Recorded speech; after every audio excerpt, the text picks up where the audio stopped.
চাওক কালি নগাঁও মৎস্য ব্যৱসায়ী সন্থাই হুংকাৰ প্ৰদান কৰিছিল যে উজনি অসমলৈ আজিৰ পৰা আৰু কোনো ধৰণৰ মাছ প্ৰেৰণ কৰা নহ'ব।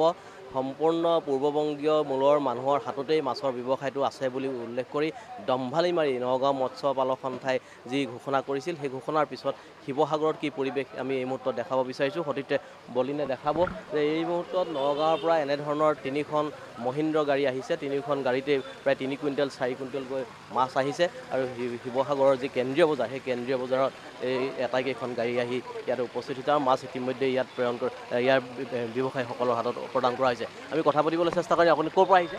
নগাঁৱৰ পৰা আহিছে। নগাঁৱৰ পৰা। কেইখন গাড়ী আহিছে আজি? আজি 3টা আহিছে। 3টা। কিমান মাছ আহিছে? মুঠতে কিমান মাছ আহিছে? আমাৰতো 4 কুইণ্টেল আহিছে, সেইটো নাজানো কিমান 4 কুইণ্টেল। অঁ, ৰাস্তাত কিবা অসুবিধা হৈছিল নেকি? নাই অসুবিধা হয় কোনোবাই বাধা দিছিল? নাই, দাদা নাই। নগাঁৱৰ পৰা অহা এখন গাড়ীৰ সহায় গাড়ী তেওঁ ইতিমধ্যে এই কথা প্ৰকাশ কৰিছে। মোৰ হৈছে অনুসূচিত জাতি ছাত্ৰ সন্থাৰ সাধাৰণ সম্পাদক পৰকজ্যোতি আছে। তেওঁ মন্তব্য জানিব বিচাৰিম যে কালি নগাঁও মৎস্য পালক ব্যৱসায়ী সন্থাই যি ঘোষণা কৰিছিল যে উজনি অসমলৈ মাছ প্ৰেৰণ কৰা নহ'ব, কিন্তু তাৰ পাছতো আজি দেখা গৈছে যে 3খনকৈ গাড়ী প্ৰায় 10 কুইণ্টেলৰ অধিক মাছ কিন্তু আজি শিৱসাগৰ কেন্দ্ৰীয় বজাৰত নামিছেহি। এই গোটেই বিষয়টোৰ প্ৰসংগত আৰু এটা কথা ওলাই আছে যে শিৱসাগৰৰ 30 জাতীয় জনগোষ্ঠীয় সংগঠনে এতিয়ালৈকে অৰ্থনৈতিক অৱৰোধৰ কথা কোৱা নাই বা কোনো নিষিদ্ধ কৰা নাই। তাৰ পাছতো এনেধৰণৰ এটা অৰ্থনৈতিক অৱৰোধৰ দৰে তেওঁলোকে ঘোষণা কৰিছে নগাঁও মৎস্য ব্যৱসায়ী সন্থাই। কি ক'ব? চাওক, এই যিটো অৰ্থনৈতিক অৱৰোধ এই বস্তুটো আমি আচলতে আদৰণি এইকাৰণে জনাইছোঁ, কাৰণ আমি কৈ আছোঁ যে আমাৰ খিলঞ্জীয়াৰ হাতত অৰ্থনৈতিক অধিকাৰ থাকিব লাগে। অলপ দিন কষ্ট হ'ব, কিন্তু খিলঞ্জীয়াই যেতিয়া বাধ্য হ'ব আৰু তেতিয়া তেওঁলোকে আচলতে নিজৰ বজাৰ, নিজৰ যিটো অৰ্থনৈতিক অধিকাৰ এইবিলাক নিজৰ হাতৰ মুঠিত ৰাখিবৰ কাৰণে তেওঁলোকে চেষ্টা কৰিব।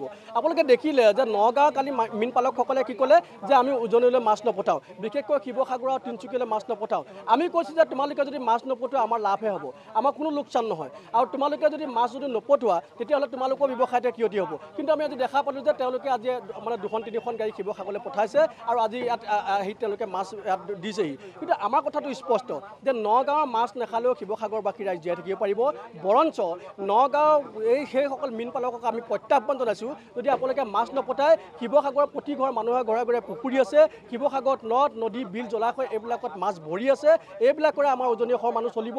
কেতিয়াবা এসাঁজ নিৰামিষ খাব, কিন্তু তোমালোকৰ ফৰ্মেলিনযুক্ত মাছ, তোমালোকৰ আচলতে ইউৰিয়া দিয়া মাছ নাখালেও আমাৰ শিৱসাগৰবাসী ৰাইজ চলিব পাৰিব বা উজনি অসমৰ ৰাইজ চলিব পাৰিব।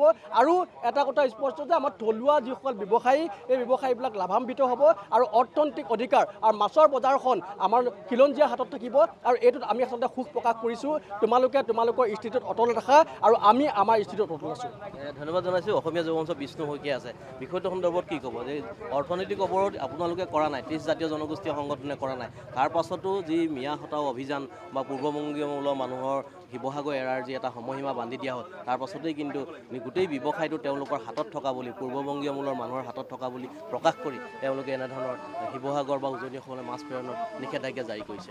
আচলতে তেখেতলোকে যি নিষেধাজ্ঞা জাৰি কৰিছে, আমিও উজনিৰ ফালৰ পৰা আমি 30টাকৈ জাতীয় জনগোষ্ঠীয় সংগঠনে ক'ব বিচাৰি যে তোমালোকৰ যি নিষেধাজ্ঞা, এই নিষেধাজ্ঞা আমিও এটা নিষেধাজ্ঞা তোমালোকলৈ জাৰি কৰিছোঁ। তোমালোকে নগাঁৱৰ পৰা আমাৰ শিৱসাগৰ জিলালৈ বা উজনি অসমলৈ মাছ নপঠাবা। আমাৰ উজনি অসমে তোমালোকৰ ফৰ্মেলিন যিসমূহ বেজী দিয়া মাছ বা ঔষধযুক্ত যিসমূহ ইউৰিয়া দিয়া মাছ আমাৰ অসমীয়া মানুহে নাখালেও অসমীয়া মানুহ জীয়াই থাকিব।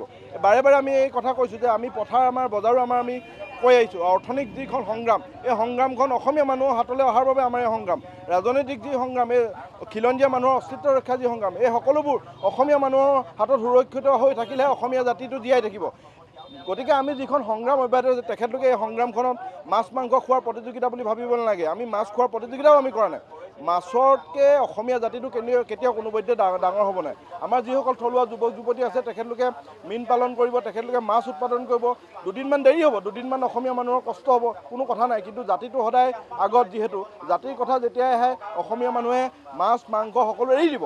অসমীয়া মানুহে মাছৰ প্ৰতি থকা তেখেতলোকৰ যি দুৰ্বলতা, সেই দুৰ্বলতাটো মীন পালক সন্থাই দুৰ্বলতা সুযোগ লৈ অৰ্থনৈতিকভাৱে তেখেতলোকে আমাক যদি ভাবে আমাক বৌ ডাউন কৰা, কিন্তু অসমীয়া মানুহে কেতিয়াও বৌ ডাউন নকৰে। অসমীয়া মানুহে সদায় মূৰ তুলি জীয়াই আছে।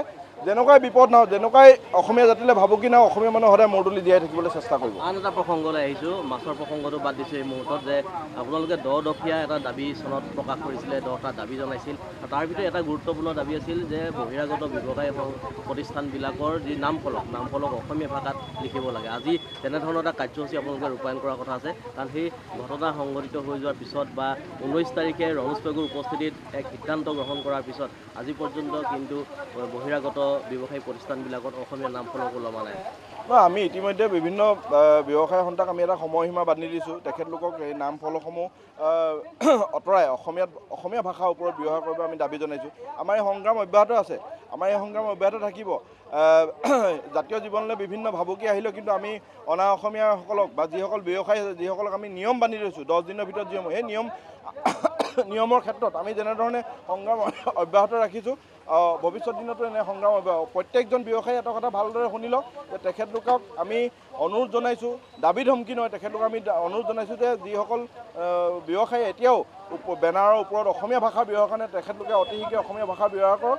আৰু যদি তেখেতলোকে অসমীয়া ভাষা ব্যৱহাৰ নকৰে কিন্তু তাৰ বাবে হোৱা অনাকাংক্ষিত পৰিস্থিতিৰ বাবে কিন্তু আমি জাতীয় জনগোষ্ঠীয় সংগঠনসমূহ দায়ী নহয় ধন্যবাদ জনাইছোঁ এয়া আছিল একাধিক দল সংগঠনৰ প্ৰতিক্ৰিয়া ইতিমধ্যে আমি উল্লেখ কৰিছোঁ যে নগাঁও জিলা মৎস্য ব্যৱসায় সন্থাই যি উজনিলৈ মাছ প্ৰেৰণ নকৰাৰ সিদ্ধান্ত গ্ৰহণ কৰিছিল কিন্তু আজি পুৱা ভাগৰ পৰাই দেখা গ'ল যে শিৱসাগৰ কেন্দ্ৰীয় বজাৰলৈ 3খনকৈ গাড়ীত নগাঁৱৰ পৰা মাছ আহিছে 10 কুইণ্টেলৰ অধিক মাছ শিৱসাগৰ কেন্দ্ৰীয় বজাৰত নামিছেহি আৰু সমান্তৰালভাৱে 30 জাতীয় জনগোষ্ঠীয় সংগঠনে যি 10 দফীয়া দাবী চমা তেওঁলোকে প্ৰকাশ কৰিছিল আৰু বিশেষকৈ ব্যৱসায়িক প্ৰতিষ্ঠানবিলাকত অসমীয়া ভাষা প্ৰয়োগৰ যি দাবী উত্থাপন কৰিছিল সেই দাবী বাহাল আছে আৰু নিৰ্দিষ্ট 10 দিন সময় বান্ধি দিয়া আছে গতিকে 10 দিনৰ ভিতৰত সকলো ব্যৱসায়ী প্ৰতিষ্ঠানে যাতে অসমীয়া ভাষা তেওঁলোকৰ নাম ফলকৰ আটাইতকৈ ওপৰত ব্যৱহাৰ কৰে এই ক্ষেত্ৰত তেওঁলোকে পুনৰ আহ্বান জনাইছে দল সংগঠনবিলাকৰ তৰফৰ পৰা